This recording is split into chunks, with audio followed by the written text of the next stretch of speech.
David DeAngelis presents Feeling is the Secret by Neville Goddard. Digitally narrated using the voice of Edward Herman. Of making many books there is no end. Ecclesiastes 12:12. He that would perfect himself in any art whatsoever, let him betake himself to the reading of some sure and certain work upon his art many times over. For to read many books upon your art produceth confusion rather than learning. Old saying. Forward. This book is concerned with the art of realizing your desire. It gives you an account of the mechanism used in the production of the visible world. It is a small book, but not slight. There is a treasure in it, a clearly defined road to the realization of your dreams. Were it possible to carry conviction to another by means of reasoned arguments and detailed instances, this book would be many times its size. It is seldom possible, however, to do so by means of written statements or arguments, since to the suspended judgment it always seems plausible to say that the author was dishonest or deluded, and therefore his evidence was tainted. Consequently, I have purposely omitted all arguments and testimonials, and simply challenge the open-minded reader to practice the law of consciousness as revealed in this book. Personal success will prove far more convincing than all the books that could be written on the subject. Neville. Chapter 1. Law and its Operation. The world, and all within it, is man's conditioned consciousness objectified. Consciousness is the cause as well as the substance of the entire world. So it is to consciousness that we must turn if we would discover the secret of creation. Knowledge of the law of consciousness and the method of operating this law will enable you to accomplish all you desire in life. Armed with a working knowledge of this law, you can build and maintain an ideal world. Consciousness is the one and only reality, not figuratively, but actually. This reality may, for the sake of clarity, be likened unto a stream which is divided into two parts, the conscious and the subconscious. In order to intelligently operate the law of consciousness, it is necessary to understand the relationship between the conscious and the subconscious. The conscious is personal and selective. The subconscious is impersonal and non-selective. The conscious is the realm of effect. The subconscious is the realm of cause. These two aspects are the male and female divisions of consciousness. The conscious is male. The subconscious is female. The conscious generates ideas and impresses these ideas on the subconscious. The subconscious receives ideas and gives form and expression to them. By this law, first conceiving an idea and then impressing the idea conceived on the subconscious, all things evolve out of consciousness, and without this sequence, there is not anything made that is made. The conscious impresses the subconscious, while the subconscious expresses all that is impressed upon it. The subconscious does not originate ideas, but accepts as true those which the conscious mind feels to be true, and, in a way known only to itself, objectifies the accepted ideas. Therefore, through his power to imagine and feel and his freedom to choose the idea he will entertain, man has control over creation. Control of the subconscious is accomplished through control of your ideas and feelings. The mechanism of creation is hidden in the very depth of the subconscious, the female aspect or womb of creation. The subconscious transcends reason and is independent of induction. It contemplates a feeling as a fact existing within itself, and on this assumption proceeds to give expression to it. The creative process begins with an idea, and its cycle runs its course as a feeling and ends in a volition to act. Ideas are impressed on the subconscious through the medium of feeling. No idea can be impressed on the subconscious until it is felt, but once felt, be it good, bad, or indifferent, it must be expressed. Feeling is the one and only medium through which ideas are conveyed to the subconscious. Therefore, the man who does not control his feeling may easily impress the subconscious with undesirable states. By control of feeling is not meant restraint or suppression of your feeling, but rather the disciplining of self to imagine and entertain only such feeling as contributes to your happiness. Control of your feeling is all important to a full and happy life. Never entertain an undesirable feeling, nor think sympathetically about wrong in any shape or form. Do not dwell on the imperfection of yourself or others. To do so is to impress the subconscious with these limitations. What you do not want done unto you, do not feel that it is done unto you or another. This is the whole law of a full and happy life. Everything else is commentary. Every feeling makes a subconscious impression, and, unless it is counteracted by a more powerful feeling of an opposite nature, must be expressed. The dominant of two feelings is the one expressed. I am healthy is a stronger feeling than I will be healthy. To feel I will be is to confess I am not. I am is stronger than I am not. What you feel you are always dominates what you feel you would like to be. Therefore, to be realized, the wish must be felt as a state that is, rather than a state that is not. Sensation precedes manifestation and is the foundation upon which all manifestation rests. Be careful of your moods and feelings, for there is an unbroken connection between your feelings and your visible world. Your body is an emotional filter and bears the unmistakable marks of your prevalent emotions. Emotional disturbances, especially suppressed emotions, are the causes of all disease. To feel intensely about a wrong without voicing or expressing that feeling is the beginning of disease in both body and environment. Do not entertain the feeling of regret or failure, for frustration or detachment from your objective results in disease. Think feelingly only of the state you desire to realize. Feeling the reality of the state sought and living and acting on that conviction is the way of all seeming miracles. All changes of expression are brought about through a change of feeling. A change of feeling is a change of destiny. All creation occurs in the domain of the subconscious. What you must acquire, then, is a reflective control of the operation of the subconscious, that is, control of your ideas and feelings. Chance or accident is not responsible for the things that happen to you, nor is predestined fate the author of your fortune or misfortune. Your subconscious impressions determine the conditions of your world. The subconscious is not selective. It is impersonal and no respecter of persons. Acts 10:34, Romans 2:11. The subconscious is not concerned with the truth or falsity of your feeling. It always accepts as true that which you feel to be true. Feeling is the assent of the subconscious to the truth of that which is declared to be true. Because of this quality of the subconscious, there is nothing impossible to man. Whatever the mind of man can conceive and feel as true, the subconscious can and must objectify. Your feelings create the pattern from which your world is fashioned, and a change of feeling is a change of pattern. The subconscious never fails to express that which has been impressed upon it. The moment it receives an impression, it begins to work out the ways of its expression. It accepts the feeling impressed upon it, your feeling, as a fact existing within itself, and immediately sets about to produce in the outer or objective world the exact likeness of that feeling. The subconscious never alters the accepted beliefs of man. It outpictures them to the last detail, whether or not they are beneficial. To impress the subconscious with a desirable state, you must assume the feeling that would be yours had you already realized your wish. In defining your objective, you must be concerned only with the objective itself. The manner of expression or the difficulties involved are not to be considered by you. To think feelingly on any state impresses it on the subconscious.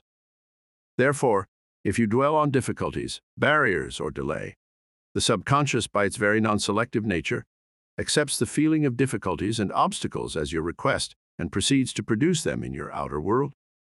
The subconscious is the womb of creation. It receives the idea unto itself through the feelings of man. It never changes the idea received, but always gives it form. Hence, the subconscious outpictures the idea in the image and likeness of the feeling received. To feel a state as hopeless or impossible is to impress the subconscious with the idea of failure. Although the subconscious faithfully serves man, it must not be inferred that the relation is that of a servant to a master as was anciently conceived. The ancient prophets called it the slave and servant of man. St. Paul personified it as a woman and said, the woman should be subject to man in everything. Ephesians 5:24, also 1 Corinthians 14:34, Ephesians 5:22, Colossians 3:18, 1 Peter. The subconscious does serve man and faithfully gives form to his feelings. However, the subconscious has a distinct distaste for compulsion and responds to persuasion rather than to command. Consequently, it resembles the beloved wife more than the servant. The husband is head of the wife, Ephesians 5:23, may not be true of man and woman in their earthly relationship, but it is true of the conscious and the subconscious, or the male and female aspects of consciousness. The mystery to which Paul referred when he wrote, "This is a great mystery," 5:32. He that loveth his wife loveth himself, 5:28. And they two shall be one flesh, 5:31, is simply the mystery of consciousness. Consciousness is really one and undivided, but for creation's sake, it appears to be divided into two. The conscious, objective, or male aspect truly is the head and dominates the subconscious, subjective, or female aspect. However, this leadership is not that of the tyrant, but of the lover. So, by assuming the feeling that would be yours were you already in possession of your objective, the subconscious is moved to build the exact likeness of your assumption. Your desires are not subconsciously accepted until you assume the feeling of their reality, for only through feeling is an idea subconsciously accepted, and only through this subconscious acceptance is it ever expressed. It is easier to ascribe your feeling to events in the world than to admit that the conditions of the world reflect your feeling. However, it is eternally true that the outside mirrors the inside. As within, so without. As above, so below. As below, so above. As within, so without. As without, so within. Correspondence. The second of the 7 principles of Hermes Trismegistus. A man can receive nothing unless it is given him from heaven. John 3:27, and the kingdom of heaven is within you. Luke 17:21. Nothing comes from without. All things come from within, from the subconscious. It is impossible for you to see other than the contents of your consciousness. Your world in its every detail is your consciousness objectified. Objective states bear witness of subconscious impressions. A change of impression results in a change of expression. The subconscious accepts as true that which you feel as true, and because creation is the result of subconscious impressions, you, by your feeling, determine creation. You are already that which you want to be, and your refusal to believe this is the only reason you do not see it. To seek on the outside for that which you do not feel you are is to seek in vain, for we never find that which we want, we find only that which we are. In short, you express and have only that which you are conscious of being or possessing. To him that hath it is given. Matthew 13:12, 25:29, Mark 4:25, Luke 8:18, 19:26. Denying the evidence of the senses and appropriating the feeling of the wish fulfilled is the way to the realization of your desire. Mastery of self-control of your thoughts and feelings is your highest achievement. However, until perfect self-control is attained, so that, in spite of appearances, you feel all that you want to feel, you sleep and prayer to aid you in realizing your desired states. These are the 2 gateways into the subconscious. Chapter 2. Sleep. Sleep, the life that occupies 1/3 of our stay on earth, is the natural door into the subconscious. So it is with sleep that we are now concerned. The conscious 2/3 of our life on earth is measured by the degree of attention we give sleep. Our understanding of and delight in what sleep has to bestow will cause us, night after night, to set out for it as though we were keeping an appointment with a lover. In a dream, in a vision of the night, when deep sleep falleth upon men, in slumbering upon the bed, then he openeth the ears of men and sealeth their instruction. Job 33. It is in sleep and in prayer, a state akin to sleep, that man enters the subconscious to make his impressions and receive his instructions. In these states, the conscious and subconscious are creatively joined. The male and female become one flesh. Sleep is the time when the male or conscious mind turns from the world of sense to seek its lover or subconscious self. The subconscious, unlike the woman of the world who marries her husband to change him, has no desire to change the conscious, waking state, but loves it as it is and faithfully reproduces its likeness in the outer world of form. The conditions and events of your life are your children formed from the molds of your subconscious impressions in sleep. They are made in the image and likeness of your innermost feeling, that they may reveal you to yourself. As in heaven, so on earth, Matthew 6:10, Luke. As in the subconscious, so on earth.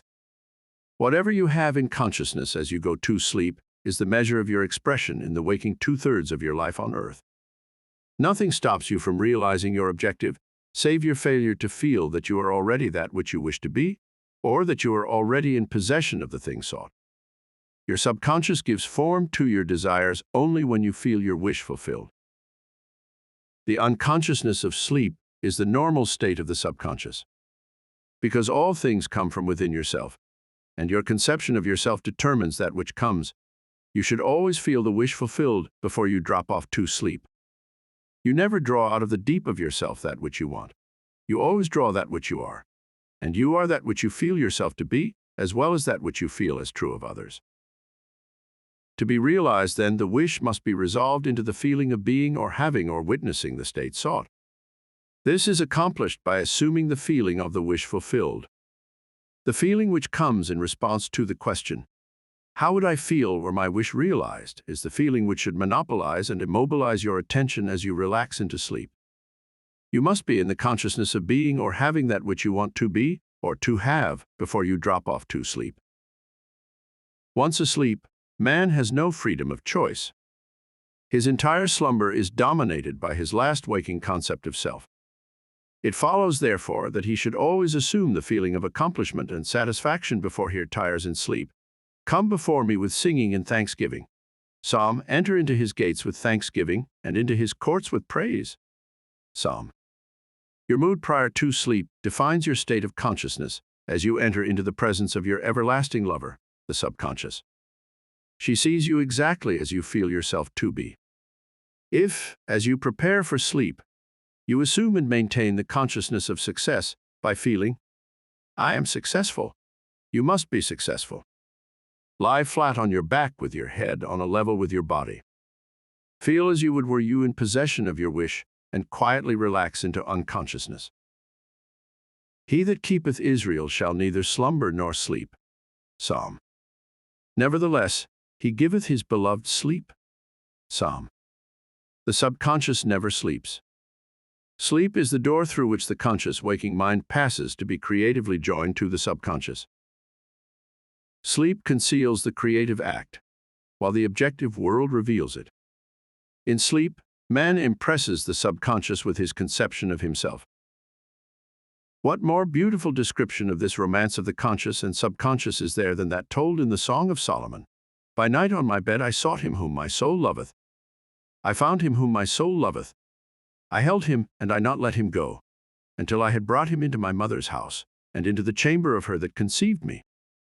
Preparing to sleep, you feel yourself into the state of the answered wish, and then relax into unconsciousness. Your realized wish is he whom you seek. By night, on your bed, you seek the feeling of the wish fulfilled, that you may take it with you into the chamber of her that conceived you, into sleep, or the subconscious which gave you form, that this wish also may be given expression. This is the way to discover and conduct your wishes into the subconscious. Feel yourself in the state of the realized wish, and quietly drop off to sleep. Night after night, you should assume the feeling of being, having and witnessing that which you seek to be, possess and see manifested. Never go to sleep feeling discouraged or dissatisfied. Never sleep in the consciousness of failure. Your subconscious, whose natural state is sleep, sees you as you believe yourself to be, and whether it be good, bad, or indifferent, the subconscious will faithfully embody your belief. As you feel, so do you impress her. And she, the perfect lover, gives form to these impressions and outpictures them as the children of her beloved. Thou art all fair, my love. There is no spot in thee. Song of Solomon is the attitude of mind to adopt before dropping off to sleep. Disregard appearances and feel that things are as you wish them to be, for he calleth things that are not seen as though they were, and the unseen become seen. Approximately Romans 4:17. To assume the feeling of satisfaction is to call conditions into being, which will mirror satisfaction. Signs follow, they do not precede. Proof that you are will follow the consciousness that you are. It will not precede it. You are an eternal dreamer, dreaming non-eternal dreams. Your dreams take form as you assume the feeling of their reality. Do not limit yourself to the past. Knowing that nothing is impossible to consciousness, begin to imagine states beyond the experiences of the past. Whatever the mind of man can imagine, man can realize. All objective visible states were first subjective invisible states, and you called them into visible by assuming the feeling of their reality. The creative process is first imagining, and then believing the state imagined. Always imagine and expect the best. The world cannot change until you change your conception of it. As within, so without. Nations, as well as people, are only what you believe them to be. No matter what the problem is, no matter where it is, no matter whom it concerns, you have no one to change but yourself, and you have neither opponent nor helper in bringing about the change within yourself. You have nothing to do but convince yourself of the truth of that which you desire to see manifested. As soon as you succeed in convincing yourself of the reality of the state sought, results follow to confirm your fixed belief. You never suggest to another the state which you desire to see him express. Instead, you convince yourself that he is already that which you desire him to be. Realization of your wish is accomplished by assuming the feeling of the wish fulfilled. You cannot fail unless you fail to convince yourself of the reality of your wish. A change of belief is confirmed by a change of expression. Every night, as you drop off to sleep, feel satisfied and spotless, for your subjective lover always forms the objective world in the image and likeness of your conception of it, the conception defined by your feeling. The waking two-thirds of your life on earth ever corroborates or bears witness to your subconscious impressions. The actions and events of the day are effects. They are not causes. Free will is only freedom of choice. Choose ye this day whom ye shall serve, Joshua 24:15, is your freedom to choose the kind of mood you assume. But the expression of the mood is the secret of the subconscious. The subconscious receives impressions only through the feelings of man, and in a way known only to itself, gives these impressions form and expression. The actions of man are determined by his subconscious impressions. His illusion of free will, his belief in freedom of action, is but ignorance of the causes which make him act. He thinks himself free because he has forgotten the link between himself and the event. Man awake is under compulsion to express his subconscious impressions. If in the past he unwisely impressed himself, then let him begin to change his thought and feeling, for only as he does so will he change his world. Do not waste one moment in regret, for to think feelingly of the mistakes of the past is to reinfect yourself. Let the dead bury the dead. Matthew 8:22, Luke 9:60. Turn from appearances and assume the feeling that would be yours were you already the one you wish to be. Feeling a state produces that state. The part you play on the world's stage is determined by your conception of yourself. By feeling your wish fulfilled and quietly relaxing into sleep, you cast yourself in a star role to be played on earth tomorrow, and while asleep, you are rehearsed and instructed in your part. The acceptance of the end automatically wills the means of realization. Make no mistake about this. If, as you prepare for sleep, you do not consciously feel yourself into the state of the answered wish, then you will take with you into the chamber of her who conceived you the sum total of the reactions and feelings of the waking day, and while asleep, you will be instructed in the manner in which they will be expressed tomorrow. You will rise believing that you are a free agent, not realizing that every action and event of the day is predetermined by your concept of self as you fell asleep. Your only freedom, then, is your freedom of reaction. You are free to choose how you feel and react to the day's drama. But the drama, the actions, events, and circumstances of the day, have already been determined. Unless you consciously and purposely define the attitude of mind with which you go to sleep, you unconsciously go to sleep in the composite attitude of mind made up of all feelings and reactions of the day. Every reaction makes a subconscious impression, and, unless counteracted by an opposite and more dominant feeling, is the cause of future action. Ideas is enveloped in feeling our creative actions. Use your divine right wisely. Through your ability to think and feel, you have dominion over all creation. While you are awake, you are a gardener selecting seed for your garden. But, except a corn of wheat fall into the ground and die, it abideth alone. But if it die, it bringeth forth much fruit. John 12:24. Your conception of yourself as you fall asleep is the seed you drop into the ground of the subconscious. Dropping off to sleep feeling satisfied and happy compels conditions and events to appear in your world which confirm these attitudes of mind. Sleep is the door into heaven. What you take in as a feeling you bring out as a condition, action, or object in space. So, sleep in the feeling of the wish fulfilled. As in consciousness, so on earth. Chapter 3. Prayer. Prayer, like sleep, is also an entrance into the subconscious. When you pray, enter into your closet, and when you have shut your door, pray to your Father which is in secret, and your Father which is in secret shall reward you openly. Matthew. Prayer is an illusion of sleep which diminishes the impression of the outer world and renders the mind more receptive to suggestion from within. The mind in prayer is in a state of relaxation and receptivity, akin to the feeling attained just before dropping off to sleep. Prayer is not so much what you ask for, as how you prepare for its reception. Whatsoever things ye desire, when ye pray, believe that you have received them, and ye shall have them. Mark 11:24. The only condition required is that you believe that your prayers are already realized. Your prayer must be answered if you assume the feeling that would be yours were you already in possession of your objective.